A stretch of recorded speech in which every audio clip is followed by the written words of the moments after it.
Hi, I'm Lynn Thompson, along with Terry Sims, the head football coach at Bethune-Cookman University. Welcome to the BCU Wildcat Football Insider. We're here on campus at BCU, and the Cats went down to Boca Raton to play the FAU Owls in the third game of the year and the second of two FBS games. And the Cats, after being road warriors and evacuees from Hurricane Irma, Coach, the Cats went into this football game with high anticipation, but having been displaced for 2 weeks, something that we thought would not happen, but certainly were guarded against, did happen. And the Cats, as a result of being flat on the day, lost 45-0. Yeah, we didn't play well. I think we hit a wall, and we're not going to use anything as an excuse, but the guys being out of their element, being displaced for 2 weeks, it kind of started to wear on us. And I think mentally and physically, we were a little worn. And we came out the first 2 or 3 series, and we just could not dig and find the energy to play Wildcat football. Well, Coach, we had to leave the week prior to the Southeast Louisiana game. We had to close campus.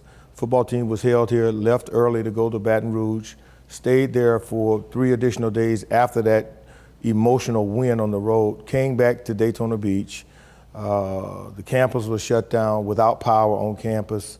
We were sequestered in a hotel for those days, then transported down to Boca Raton, and played the game, then stayed over there, then brought back to the hotel where they remained even at the taping of this show. When did you tell, you said it was the second or third series, but I know we were guarded against those types of things. We did everything we could do to make sure that they stayed up. We motivated them, inspired them, but they're still kids. FAU had similar circumstances. They did receive power a couple of days earlier than we did, and they were able to tweak their routine. But this is a good football team that we played. It is. It is. Take nothing away from FAU. Those guys did a great job preparing for us, and they did a great job when they hit the field on Saturday of performing, being in a similar situation. We're not gonna say that was the main reason for us losing the football game. As I said before, we didn't play well, and I think from a coaching standpoint and a playing standpoint, we have to do better, and that's my job to make sure that we don't let this happen again. Okay, the Cats are 1-2 on this part of the season. They are done with non-conference play. We'll talk a little later on in the show about the rest of this season. They begin conference play this week. Let's take a look now at the big plays from this past weekend's game at FAU. Second down and a couple of yards to go. Handoff, Singletary bounces to the left at the 10, at the 5, loses the football in the end zone, and the Wildcats will pounce on it. And it's a touchback. BCU comes away with the first turnover of the ball game.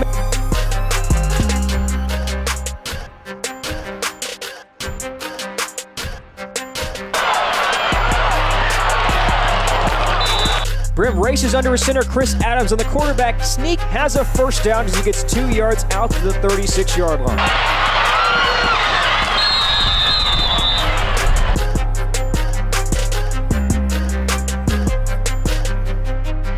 And Bethune-Cookman with the football right now. They'll give it to Michael D. Jones. Sweep on the right side. Slips out of one tackle at the 40. Cuts up at the 45. He's got a first down to move the sticks inside Al's territory. Here with about 40 seconds left for FAU. Snap to Parr. Throws deep. Right seam. And it's picked off by the Wildcats at the 10-yard line. Taken away by Deuce Daquan Richardson. Dolan, that secondary of ours has been really playing well the last, all 3 games. 4th in career rushing touchdowns in FAU history. Takes a counter play wide to the right side, and he's brought down for a loss of the 27.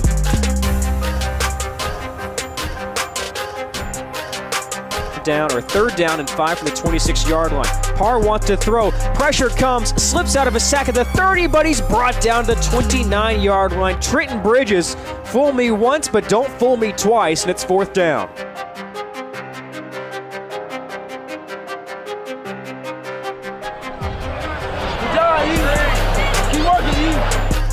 Snap to Driscoll, has a pocket, throws it deep right side, one-on-one at the 5, and it's incomplete. in and out of the receiver's hands. Bussey on the far side, defended over there on the edge with great defense by Devontae Lawrence. And that'll do it here from Howard Schnellenberger Field. A tough one for the Wildcats tonight, overmatched against Florida Atlantic. The Owls were hungry for their first victory, and BCU falls in this one. Final score of 45-0. We'll bounce back next week. On the road, from the MEAC SWAC Challenge to the Celebration Bowl, everyone is competing from start to finish. A MEAC championship is not only on the line, but so is a trip to the new Mercedes-Benz Stadium. Each game will count, from the first to the last. With dominating offenses and powerful defenses, we leave it all on the field. And at the end of the road, only one team will be standing as the MEAC football champion. And we'll see you in Atlanta on December 16th. Hey Wildcat fans, it's that time of year again for you to secure your 2017 BCU football season tickets and make sure you have a front row seat to support the Wildcats and the athletic program. For only $100, you can become a season ticket holder. Quit asking for the hookup and buy the hookup. That's right, get the hookup package for just $100 and get all 4 home games, including homecoming. Call the BCU ticket office today at 386-481-2465 to get hooked up today. In the Mid-Eastern Athletic Conference, success for our student athletes isn't just measured by wins and losses, points on the scoreboard, or individual stats. It's also measured by their performance in the classroom, in the community, and ultimately graduation. Our student athletes aren't just playing to win a single game, they're playing to win at life. Because games end, but life keeps on going. The MEAC, educating student athletes for the game of life. Welcome back to the Wildcat Football Insider. I'm Lynn Thompson along with Terry Sims, our head football coach. The Cats are 1-2 on the season. They lose 45-0 at FAU this past weekend in a hit-the-wall type of experimental football game. The Cats, in their final non-conference game of the year, go up against an FBS football team coached by Lane Kiffin. Lane Kiffin wins his first football game at FAU against the Cats, 45-0. Coach, offensively, we saw some opportunities early in the football game. We moved the ball on the opening drive for us. And then we stall in their territory, Larry dinking and dunking a little bit. But then we saw them moving the ball as well. As you mentioned, the second or third series, that's when you begin to realize that, wait a minute, we're flat, we're hitting the wall, and maybe there's not anything left in the tank. Yeah, and you know, we were trying different things on the sideline, trying to, you know, call different defenses and call different offenses to keep the guys up for the game, but it just, there was nothing left in the tank. And, you know, again, we can't allow that to happen. You know, we have to make sure that we're ready to go every time we hit the football field. And we're going to try to keep some sense of normalcy for these guys now, because we're still not back on campus. We're still in a hotel. We still have some guys that have no power at their apartments or whatever. So we just have to fight through that and you know, make things happen the best we can until we get back where we need to be, you know, on campus and in school, and these guys having, you know, their belongings and everything safe for them. Well, this has happened before, but not to this degree. Everybody was saying, you know, recently, well, Hurricane Matthew did far worse damage. Well, to some people. But this has disrupted more people. Hurricane Irma was a much bigger storm, and it has disrupted so many different people. You know, a week and a half after the storm, and there's still tons of people who have no power. Areas are still flooding, and life has not resumed for so many other people. Larry, on the day, 9 out of 19 for 56 yards, sacked 4 times. Great coverage on some of the patterns by FAU, Coach. Jabari Dunn comes in the game and plays maybe the last 4 or 5 series of the football game. And at that point in time, you decide, I think, that look, let's just stay basic here, because we just want to make sure we maintain ourselves. On the football game, Michael Jones, 11 carries, 48 yards, as long as a 12-yard gain on the day. Jamaris Tompkins, 5 carries, 10 yards. And Tupac Ismail, 6 carries, 8 yards. He fumbles trying to get second effort there, and they pick up. That's how they scored the last touchdown. They pick up and scoop and score for a touchdown in the fourth quarter. Coach, FAU was able to drive the football on us, and they got they scored off of both turnovers that they did get eventually. But in terms of our ability to read the defense, we were able to do that. However, there were a lot of 3 and outs on the day. Yeah, and I think, a lot of that comes from guys pressing, trying to make plays, and that's where you end up with your MAs and you have mistakes because the guys realized that we were flat, and they were trying to push and trying to make things happen, and the mistakes started, getting us, and we started kind of shooting ourselves in our foot because we could not get over the hump. And again, we can't allow that to happen. We have to make sure as coaches and as players that we're doing everything that we need to do to be successful. Coach, one of the things, Jewel Davis, no catches, one of the first times ever, I think in his career, he was held without a catch. Jaquan Loomis, however, we established him 3 catches, 38 yards. Kevon Mitchell, didn't see a whole lot of him on the day. And Anthony Cruz, 2 catches for 13 yards. Yeah, they did a great job preparing for our receivers. And I think, when you watch the coverages that they had on Jewel and the coverage that they were rolling toward Kevon, they know who the guys were. And they did a good job preparing for that. But their defensive line, their linebackers did a great job of putting pressure on Larry and making sure that he didn't have clean windows to throw the ball through. I noticed that as well. Frank Brown, they held him to 1 catch for 7 yards, but more importantly in the special teams area, they wouldn't allow anything to happen, would they? No, they kicked the ball away from us, and their kicker was outstanding. He kicked the ball through the end zone every time he got up, and I think we had 1 kickoff return for positive yards. The other ones were all touchbacks. You managed though to spread the ball around, and that's something. If we look for some positives there, we still managed to let a lot of different people touch the football. And we're going to continue to do that. We're going to continue to allow different guys to touch the football to give ourselves a chance to be successful. And we're going to have Larry give the ball and deliver the ball to the guys that are open. So we got to continue to do that and continue to let multiple backs run the football. As you look at our tape as a defensive guy and you're scouting us, what do you think? What do you see this week from a defensive standpoint if you're looking at our offense? Well, I'm going to pressure you and make sure that I don't give you a lot of time to complete passes, a lot of times to set things up, and we're going to try to load the box with guys and make you beat us in the air. We'll come back in just a few moments. We'll flip sides of the field. We'll take a look at the defensive performance. A lot of guys made a lot of tackles for the 2nd week in a row. All of that and more when we return to more on the Wildcat Football Insider. On the road, from the MEAC SWAC Challenge to the Celebration Bowl, everyone is competing from start to finish. A MEAC championship is not only on the line, but so is a trip to the new Mercedes-Benz Stadium. Each game will count, from the first to the last. With dominating offenses and powerful defenses, we leave it all on the field. And at the end of the road, only one team will be standing as the MEAC football champion. And we'll see you in Atlanta on December 16th. Hey Wildcat fans, it's that time of year again for you to secure your 2017 BCU football season tickets and make sure you have a front row seat to support the Wildcats and the athletic program. For only $100, you can become a season ticket holder. Quit asking for the hookup and buy the hookup. That's right, get the hookup package for just $100 and get all 4 home games, including homecoming. Call the BCU ticket office today at 386-481-2465 to get hooked up today. In the Mid-Eastern Athletic Conference, success for our student athletes isn't just measured by wins and losses, points on the scoreboard, or individual stats. It's also measured by their performance in the classroom, in the community, and ultimately graduation. Our student athletes aren't just playing to win a single game, they're playing to win at life. Because games end, but life keeps on going.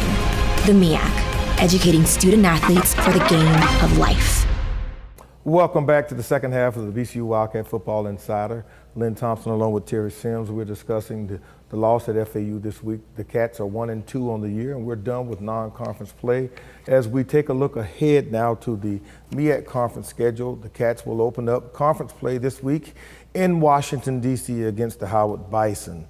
And Coach, as we prepare to talk about Howard, let's get ready to close the book on the FAU game by looking at the defensive performance here.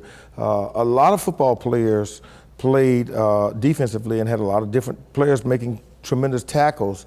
Marquise Hendricks, a linebacker, a new player in the Wildcat fold from Ocala, Florida, led the way with 10 tackles this week for you, followed by Dequan Richardson with 9 tackles. Yeah, when you look at Hendricks and look at his play, he was a young man that was a late addition to the program. He signed with us, but he had to finish some coursework at his junior college. He is a student of the game, and he's a guy that shows up to work every day. You know, he's one of those hard hat guys. He doesn't need a whole lot. He doesn't require a whole lot. He just comes to work every day and prepares himself mentally and physically to be the best football player that he can be. I'll tell you another thing. You know, you got so many guys that just, there and again, solo tackles, 7-7, 5-5. Arthur Williams comes back after being out at Southeastern Louisiana. Arthur, 5 tackles on the day, 7 total tackles. So many guys. This week, you're going to have to reduce that because the conference limit on players traveling now is 60. It is, but when you look at all those guys that are on there that made plays, those guys will be in the 60. Yeah. We're going to take guys that are performing, guys that are making plays, and you know we're going to make sure that we're suiting the right guys up to make sure that we're successful on Saturday. You know, you did not see any breakdown in coverage as much as you did see a lot of missed tackles in the probably the first 2 levels of the defense. Let's talk about their ability to really break some long runs on the day. Why was that the case? Well, you know, when you look at the 4 long runs that they had, we had guys that were misaligned. And 3 of those times they had a guy in motion, and our linebacker, he bumped out with him and he wasn't supposed to, and it left the gap open. So it was basically having a guy misaligned, and we're giving him a free play. But they took advantage of what we did as far as having a guy misaligned and making the mistake of not taking care of our gaps and being gap sound. So you know, I hat off to them for taking advantage of that. We can't do that to ourselves, and we got to make sure that from here on out that we're gap sound and that we're taking care of our responsibilities on the football field. As a coach, when you see that happening, let's say for instance, when you see a guy go in motion and you see your guy that's leaving a gap and go in motion with the guy, and you say, oh no, he's not supposed to do that. Can you correct that in the midst of that guy going in motion? Not unless we get a penalty and run on the field and grab him.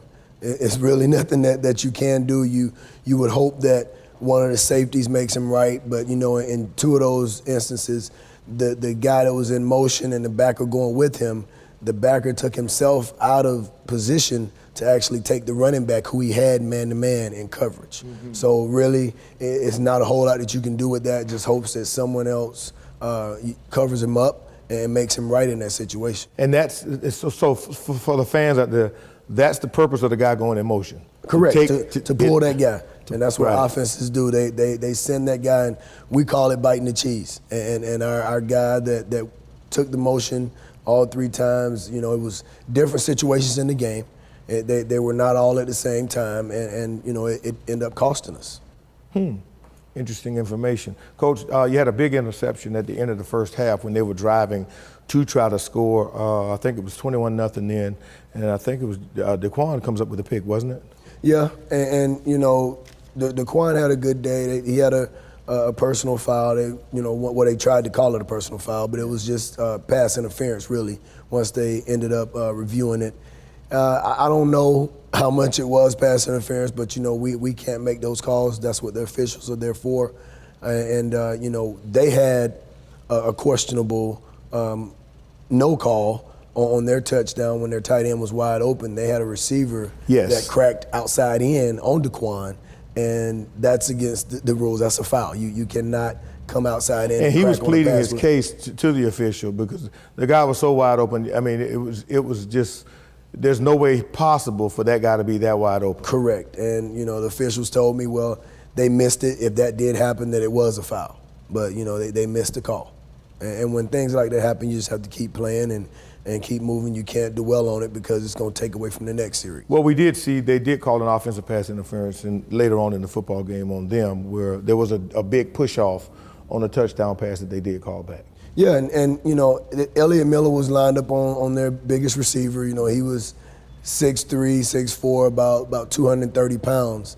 And Elliott did a great job on him all day. He had 3 catches on Elliott, and the would-be 4th catch, it was pass interference on him. Yeah.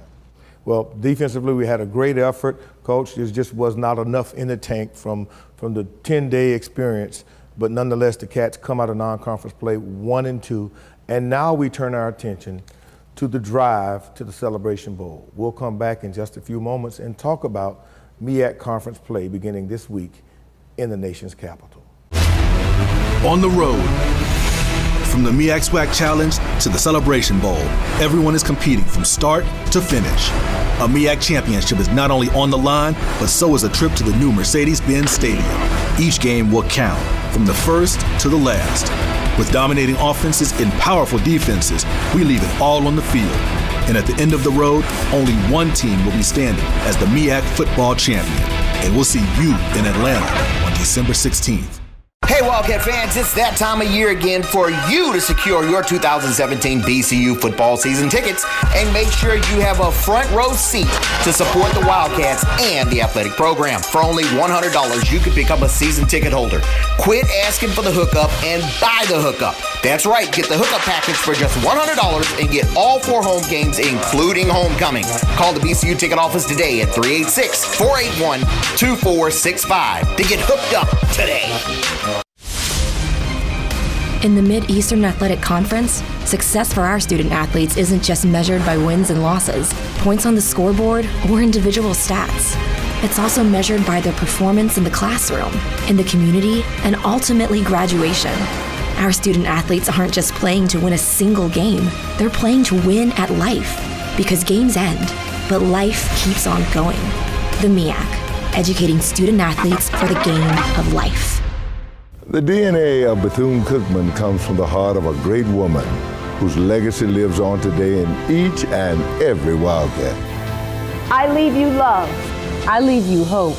I leave you a thirst for education. I leave you faith. I leave you, finally, a responsibility to our young people. Great leaders always leave something for others to follow. What will you leave us? Welcome back to the Wildcat Football Insider. Hey, let's turn our attention to the MEAC conference scheduled teams that were playing this past weekend. Let's start now by looking at Delaware State. They ventured to West Virginia, and the West Virginia Mountaineers were winners over Delaware State 59-16. Howard loses at Richmond 68-21. South Carolina State blasts Johnson C. Smith 41-0. Montana kills Savannah State 56-3. Rutgers over Morgan State 65-0. James Madison over Norfolk State 75-14. Tennessee State in Tampa over FAMU 24-13. And North Carolina A&T over Charlotte 35-31. And finally, Hampton University 59, Livingstone College nothing. And Coach, we've got a lot of action beginning this weekend, Thursday night, a big one, North Carolina Central and South Carolina State. Yeah, I think that's going to be an excellent football game. 2 really good football teams and 2 very well-coached football teams. So, I think that'll be a great Thursday night game for our conference. Okay, and then let's talk about the big one. We go to Howard University. Everybody is talking about the new style of play at Howard University. They're playing better than they've ever played before. In the last several years, Howard has had a downturn in their program, but now everybody is excited about the Bison. You coached there for several years, but now you've got to prepare this Wildcat football team to begin their trek to the Celebration Bowl, and the first stop in this journey is at Green Stadium on the campus of Howard University. It is, and Coach London and his staff are doing a great job with that program. They're doing a great job preparing those guys, and when you look at their football team, they look different. You know, they've done a great job bringing guys in there, recruiting, and getting those guys prepared over the summer, and they're playing a really, really good brand of football right now. Okay, let's talk about, you said brand, let's talk about style of football. What can we expect from an offensive Bison football team? Well, you know, they have a running quarterback, and they have an all-conference running back. So I think they're going to try to keep the ball on the ground as much as possible and run the football. And we just got to make sure that we have enough guys up in the box to challenge the run. They have been known to score some points. They scored 43 points at UNLV. They scored, I think, 36 at Kent State, and then they scored 21 this past weekend. Yeah, they're going to put points on the board. You know, it's a different style of offense. They have guys that are competitive. They have receivers that block downfield. So we're just going to have to make sure that we're there to counter everything that they throw at us. On the other side, defensively, they've been known to give up points. They have, and when you watch them on film, their guys play hard, and when you look at all of their defensive tape, it looks a lot like we looked on Saturday. Guys are pressing, they're trying to make plays, and that's when mistakes happen. Okay. Now, Coach, you said we pressed on Saturday. How was the Sunday night practice? Great. I think that we have learned our lesson. I think that the guys know what's expected of them, and they know what they expect from each other. And Saturday night was not it.